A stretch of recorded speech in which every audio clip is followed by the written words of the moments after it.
So, just a very quick tale of two Odysseys. The new Korg Odyssey, yes, I know it says ARP, but ARP stands for Alan Robert Perlman. It doesn't stand for Korg. So this will forever be referred to as the Korg Odyssey in my house, because this is the ARP Odyssey. In fact, this is the Mark III on which this colour livery was based, and obviously this has been heavily modified. It's got the Lumina upgrade and switchable filters, which actually, bizarrely enough, the filters are switchable on here. So there were three filter revisions. There was the 12 dB, which was the white face model. There was the infringing Moog filter, which was the early gold and brown, really, I suppose they were, models. And then the latter gold models and the Mark III orange and black models had what was known as a 4075. And that really is the kind of ARP sound. I know people go on about, oh, my Odyssey's got a Moog filter in it, but ARPs are ARPs and Moogs are Moogs. And they're very different beasts. Some would almost say that the differences were stage managed. Mini Moog had knobs, Odyssey had sliders, Mini Moog had pitch wheel, and the Odyssey initially had a pitch wheel, but later had this proportional pitch control. So the Odyssey itself was a really interesting instrument in that we have seen people look at it for a while and try and work out, you know, for an hour how to make it sound, because you can look in the VCO1 section and you go, well, where's the waveform? And the waveform isn't there. The waveform is actually over here in the audio mixer section, and we have a sawtooth or a square wave. And we introduce the level of that. So there's our square wave, and there's our sawtooth. So if we go back to the square wave for a second, okay, now we want to introduce some kind of pulse width or even some pulse width modulation. So, okay, so we go back to this section here, and here's our width.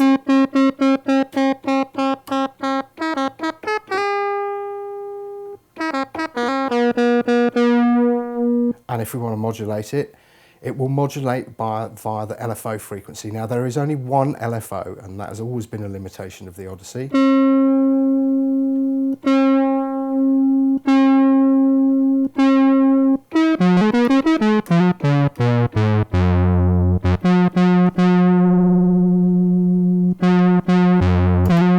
So that LFO frequency also governs pitch modulation. And we've got frequency modulation here in oscillator 1. Now, I'm only using oscillator 1 at the minute, but let's look at this.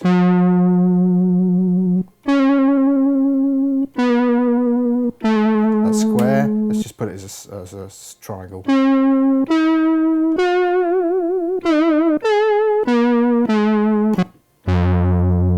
So that pulse width modulation and that frequency modulation is all on the single LFO, and that gets incredibly limited after a while and can be a little bit irritating, but hey ho, that's the way it was in those days. Actually, there is a way that you can make oscillator 1, you can turn that into an LFO by putting it into low frequency mode, but that's actually reasonably convoluted. So you use VCO2 and then you modulate VCO2 with VCO1, and that gives you a little bit more modulation options, but it's quite convoluted and I won't go into it on this. So let's just go back to our, so there's our square wave, that's sawtooth wave, sorry. And let's just compare that with the original. So I'm just pulling down the second oscillator on here.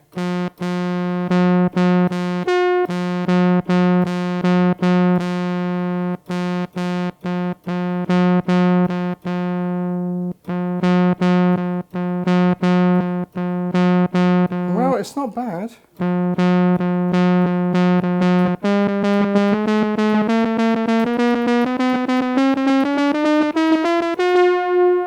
mean, actually, that's pretty good. Even though, you know, I'm making rough approximations here.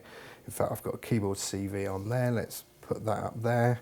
Okay, so that's definitely brighter, but we can see that the filter's open there.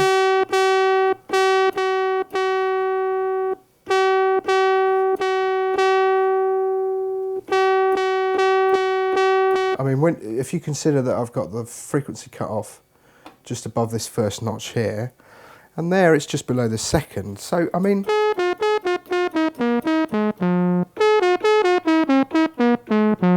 it's pretty damn close when you make the effort.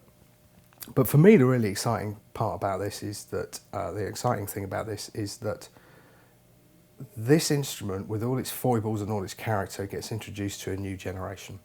And it's where they take it, because obviously in the US we had a situation where it was like George Duke, Chick Corea and Herbie Hancock were using it on a lot of fusion and funk stuff.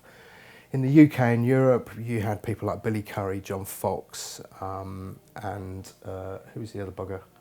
Oh, Gary Newman, of course, using it on kind of synth pop stuff, which for me is really revealing as to how versatile this instrument is. The fact that it was used for one genre pretty much in the States and another entirely different genre in the UK and Europe.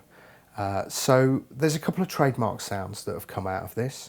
One is the famous sync sweep, which I've set up here. Oscillator 2 is put into sync mode, and then we just introduce that into the mixer section.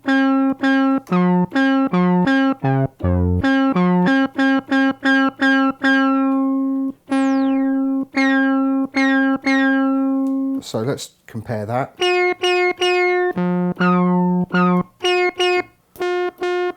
with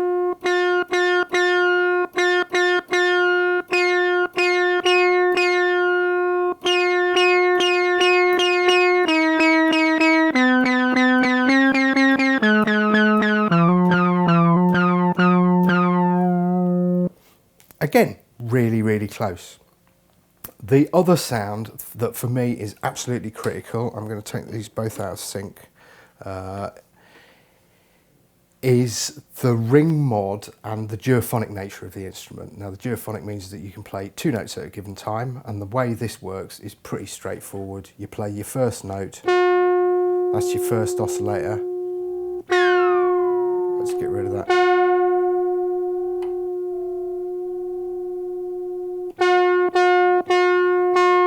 Play the second note, so play the first note, that's both oscillators. Play the second note above.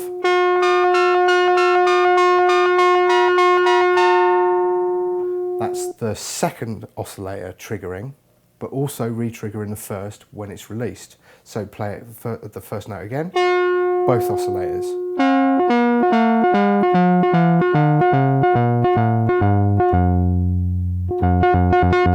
And that, anything below, when this note is held, anything below it, that will trigger the VCO1. And again, trigger VCO2 on a note off. I really like that because you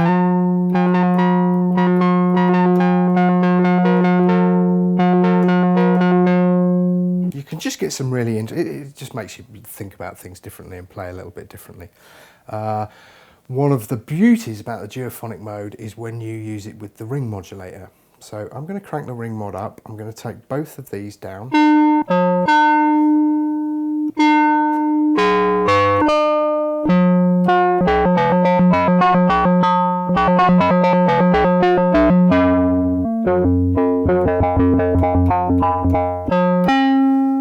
Now if we play around with the second oscillator,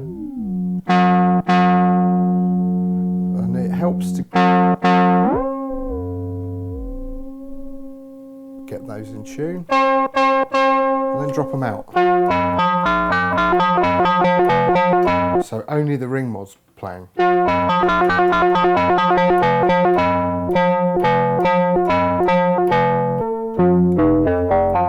Now it's in the ballpark, but it isn't anything like as beautiful as when we use the original. So let's just raise that up.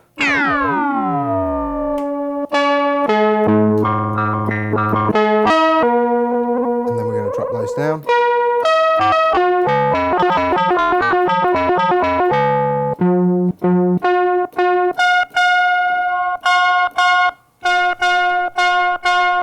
So we can hear that's the same interval.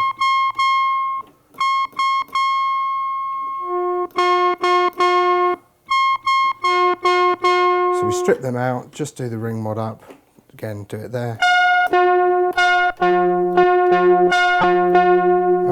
she is in the ballpark, but let's get rid of the keyboard CV. That's just the filter tracking. So let's get rid of that and just open the filter out a little bit.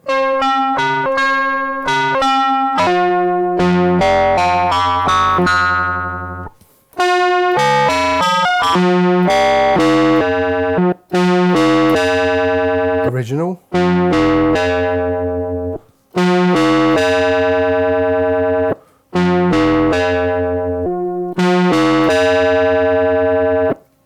I think the original Odyssey's got the edge, but this is incredibly close, and that's no reason to completely diss it in any way, shape or form.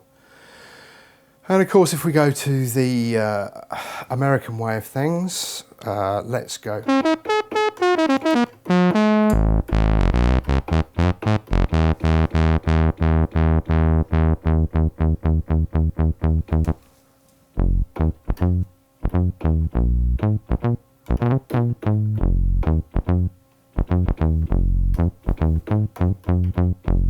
So, neat, very nice sounding. Let's try and set up exactly the same on here.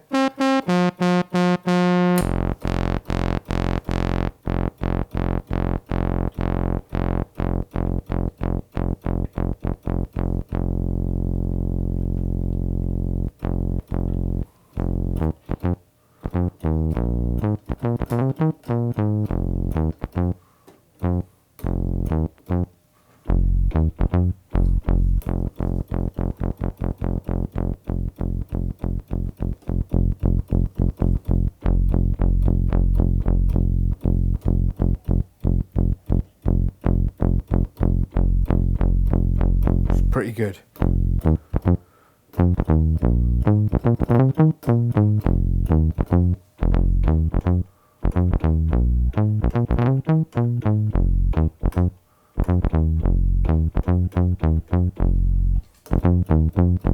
It's got a little bit more grunt and growl than the original. In fact, what I like about that is it's got that wop, wop, wop. Ow, ow, ow.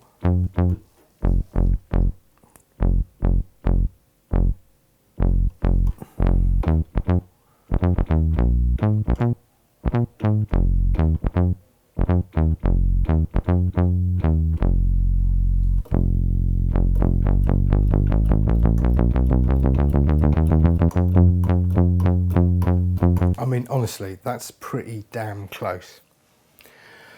What I don't like about it, these slim keys. I know there's a million keyboard players out there that are, you know, they've got better dexterity than me. I'm not the world's greatest keyboard player, but I find the black notes are just too slim, as it were, and my fingers keep falling off, and you'll have heard an awful lot of sloppiness, which goes above and beyond my normal playing. But for me, the idea of going from full-size keys to slim keys, whilst I love the size of the instrument in comparison to the old, you know, heavy and bulky one, this also weighs next to nothing and comes in the most amazingly beautiful, gorgeous little carry case. For me, the slim keys are an issue. Other things is that I've never been a fan of the proportional pitch control, but that's just me. I understand that everybody's different, and you know, there may be an entire generation of people who really want to use this, who've grown up seeing people like Gary Newman and whatnot on top of the pops. And that's really it. I mean, from my perspective, I want one. I just want one.